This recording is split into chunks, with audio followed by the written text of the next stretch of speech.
So I wish this wasn't the case, but it turns out that the way Europeans view America has a lot to do with political leaning, as in where you place yourself on the political spectrum determines whether you see the US positively or negatively. At least that is the result of Pew Research, and I'll tell you in a minute when we dig a little deeper into this.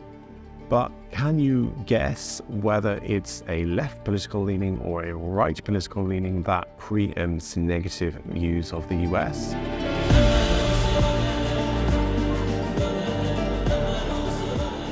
So in case you didn't know, I am not American, I am British, well, half British at least, a Brit living in Germany, hence the channel name. And recently the algorithms have been flooding me with videos and articles negative or critical of the US. Things like why Europeans dislike Americans or why I will never go back. Generally just Americans sharing their point of view of the US, being very critical and sort of gushing with praise about the country that they've moved to or the country that they're currently in. They're all pretty unanimous in their criticism of the US, and this really got me to thinking, what, if anything, has changed?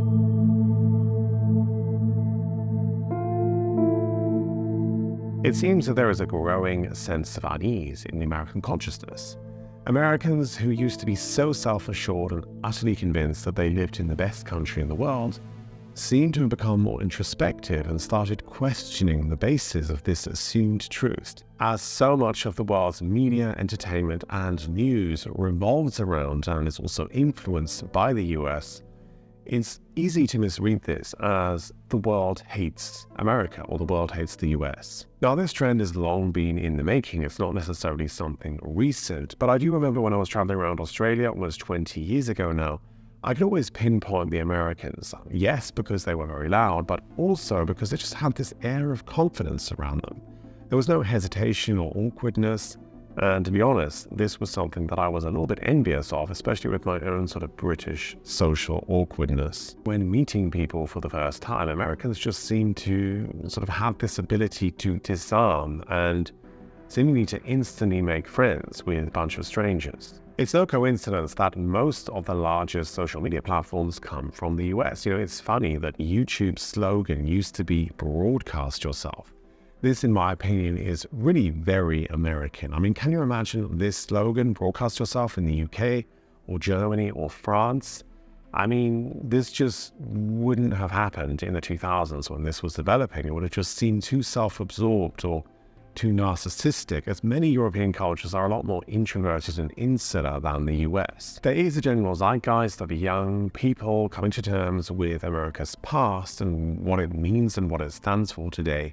And maybe this sort of started back in the 60s or the 70s, but it does seem to be getting traction online and also in other forms of media. Take shows like Emily in Paris or The White Lotus, for example. These are American productions, and especially with Emily in Paris, it's very telling to see French attitudes towards the US from the US perspective.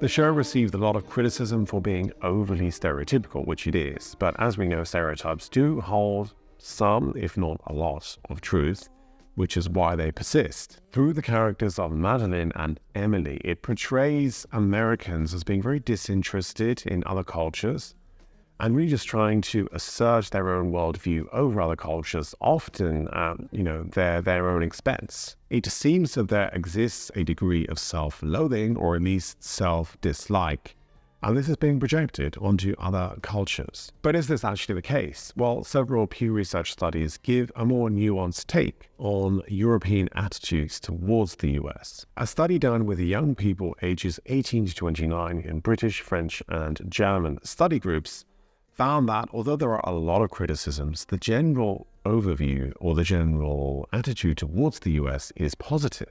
The biggest concern is that the US is seen as the world's policeman with a history of interventionism, which is really often very disappointing to Western allies. The study did find that America's image in Europe has improved significantly since the election of Joe Biden. Most believe that the US does not take allies' interests into account when making foreign policy decisions, and participants were especially critical of US military interventions, such as Iraq and Afghanistan. Many suggest the US has been hypocritical in the past, arguing for human rights and democracy abroad, without fixing its own problems at home. Regardless of these criticisms, young Europeans do want to engage with the US, and in many ways, the criticisms that they have of the US, especially those on the left, are criticisms that they actually have of their own country and their own governments. The main takeaway I got from this research is that although majorities in France, Germany, and the UK have favorable views of the US, America's role on the world stage is seen negatively and actually often described in very negative terms. So let me just repeat that, because initially it sounds a bit like a contradiction in terms. So the majority of participants view the US favorably, but they described America's role on the world stage in mostly negative terms. So unfortunately, this is all about politics. America's conduct on the world stage is not viewed favorably, and it is disliked by Europeans and by most of the world. But this really doesn't say much about American culture or Americans themselves. And an important point to note is that Pew Research has consistently found that those who place themselves on the left of the political spectrum view the US more negatively than those on the right. Did you get that right? Yes. If you identify as a lefty, you are more likely to view the US negatively. For instance, in Greece, 60% of those on the right view the US favorably, and only 22% on the left view the US favorably.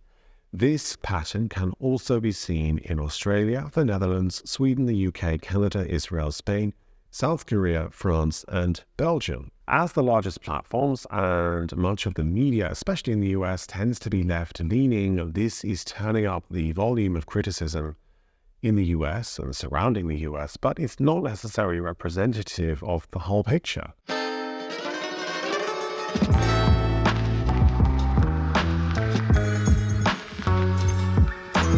So, politics aside, a criticism that many Europeans often have of the US is they just don't really have any culture. Modern America really is an infant in comparison to Europe, and Western Europe is often seen as the birthplace of Western civilization, and is very often put on a pedestal by Americans themselves as being the pinnacle of sophistication and refinement. But I think what people really mean when they say this is that US culture lacks substance. It's all about fast food, convenience, commercialism. And this is something which many Europeans do turn their noses up at. It's the McDonald's and the KFCs and the Starbucks, which we see on every street corner, catering to a very specific demographic. And if we're honest, this demographic is not really seen as being very desirable. Unfortunately, Europeans rarely contrast this criticism with a fair take on innovation in technology and entertainment. This is something which the US rates very highly for in Pew Research studies. What would the world be like without Google or Microsoft or Amazon or Meta? Yeah, I can hear it already. Many of you would probably say the world would be a lot better off. It's easy to be critical of social media and big tech, and this has always led at the feet of the US because most of the largest platforms come from the US. But it's also easy to forget that this technology has solved a lot of problems and actually also improved the lives of millions of people. I really like the fact that I can FaceTime with my parents for free. When I was traveling around Australia 20 years ago, making a call back home was incredibly expensive. I could not afford it, and something like video call or FaceTime did not exist. Many people have been able to find their voice. They've been able to build up communities, to make friends, to find partners through this technological development. And I think we really need to ask ourselves the question, has social media actually changed us, or has it just exposed what was already there? And if the US hadn't come up with Google or Facebook or Instagram or YouTube, would another country have come up with it or something better?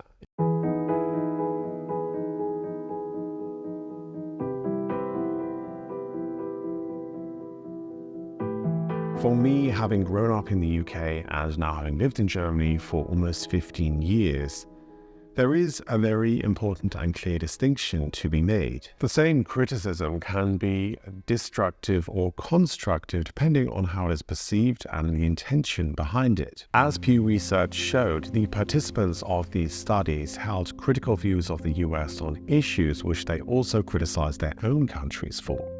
In general, Europeans are more interested in what is happening in their own country than they are in what is happening in the US. To me, it seems like it is not Europeans who dislike Americans, but it is much of the American population who doesn't like themselves. Cynicism, guilt, shame, self-flagellation, these are very destructive elements. There is no constructive aspect to them. And so I have to ask the question, is it just me, or is the US asking to be disliked?